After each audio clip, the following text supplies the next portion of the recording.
The silent treatment is a powerful tool that a narcissist uses to control you, to make you feel bad, to make sure that you're subservient, to make sure that they have power over you.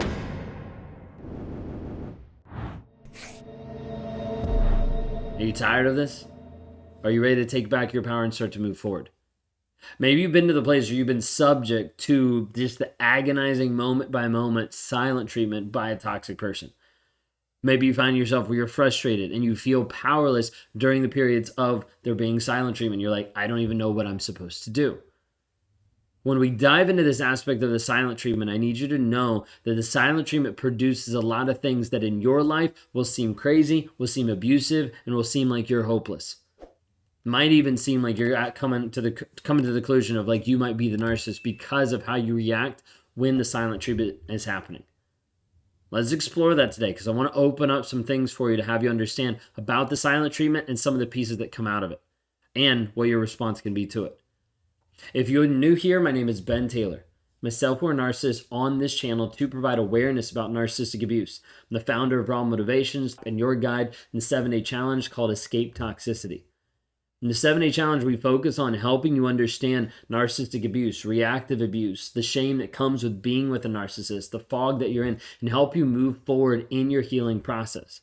It's a 7-Day Challenge for $7 total. You get lifetime access and a community of people going through the challenge at the same time as you to be able to understand what is actually happening. What does this actually look like?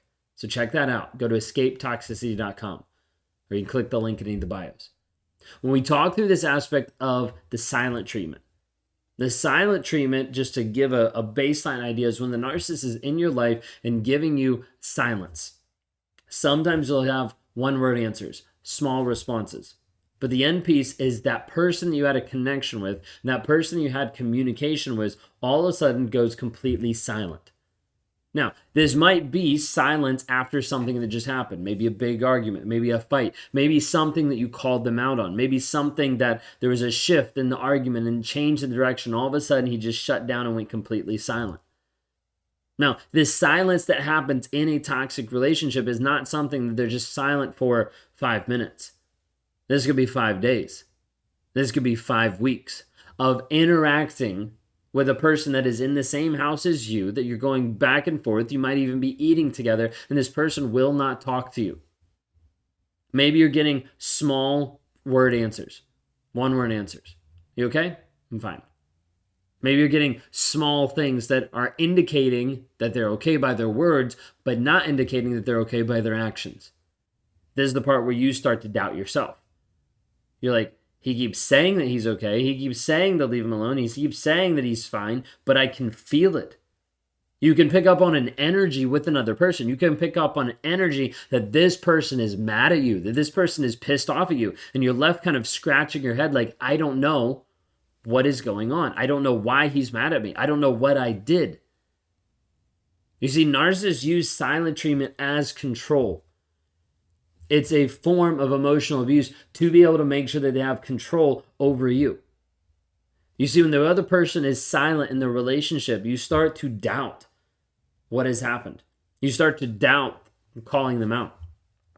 So many of my DMs that I get from people are like, did I make him do this? Did I mess this up? Was this something that I did?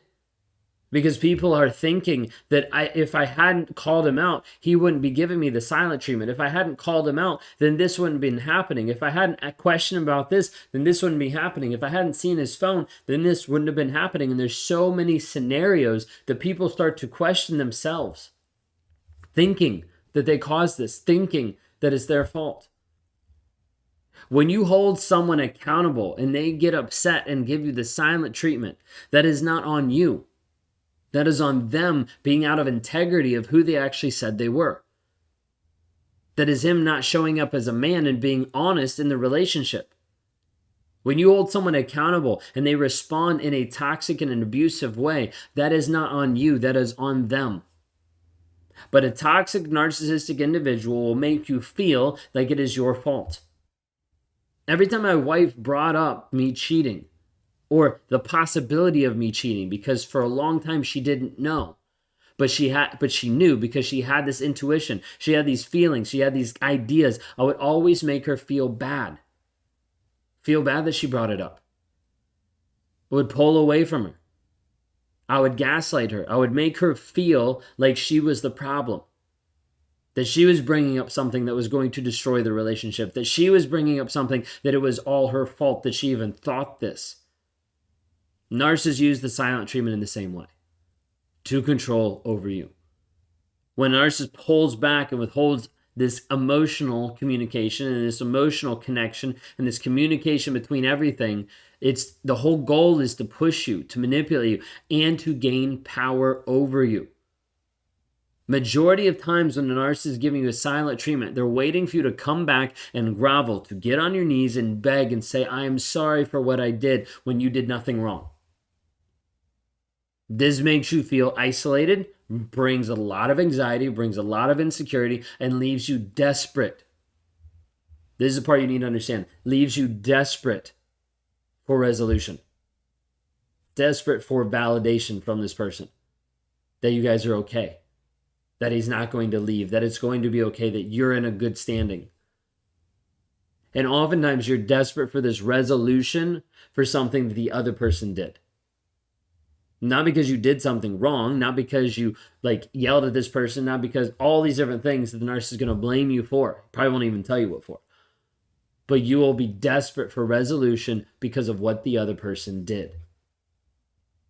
Think of it this way. You're in a relationship and your partner uses silent treatment as a way to express dissatisfaction or disagreement. Number one, that's really childish. There's not a good, healthy way to solve anything by just being like, oh, I don't like that.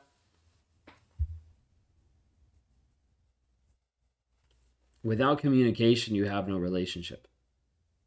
Without there being a dialogue, you don't even have a friendship. When a narcissist withdraws from any form of communication, it leaves you in a state of confusion and emotional distress and duress. This oftentimes can trigger past wounds from childhood, from past relationships, from past pieces of abandonment, whatever it might be. But you have to understand, it is intentional to control you, to manipulate your reactions, and ultimately to have power over you.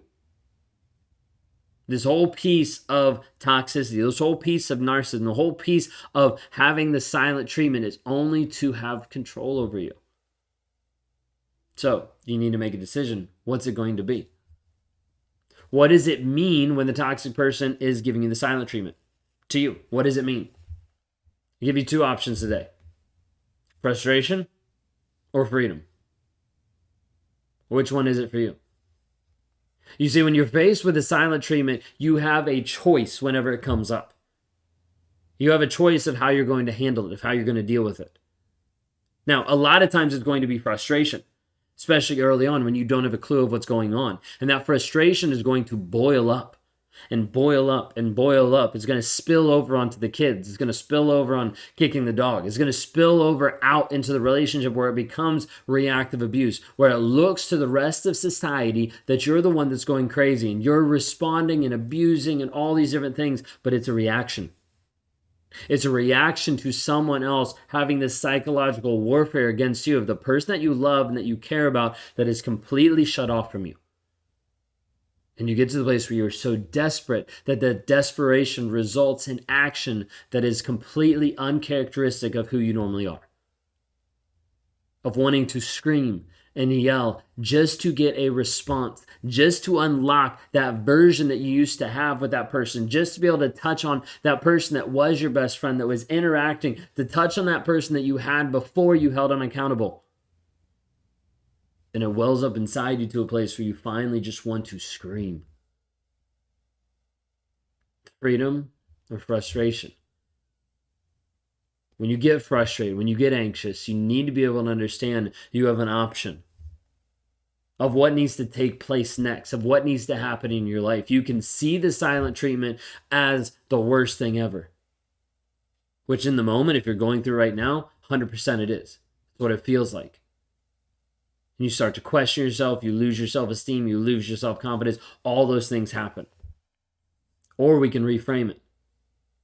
And we can look and we can see, hey, the reason why this person is being silent is because they either do not like that I held them accountable, they're either frustrated and mad and they want me to be subservient to them, they're trying to do these different things to make me less than them, or they're just immature and they are not willing to actually deal with their emotions and their feelings as an adult.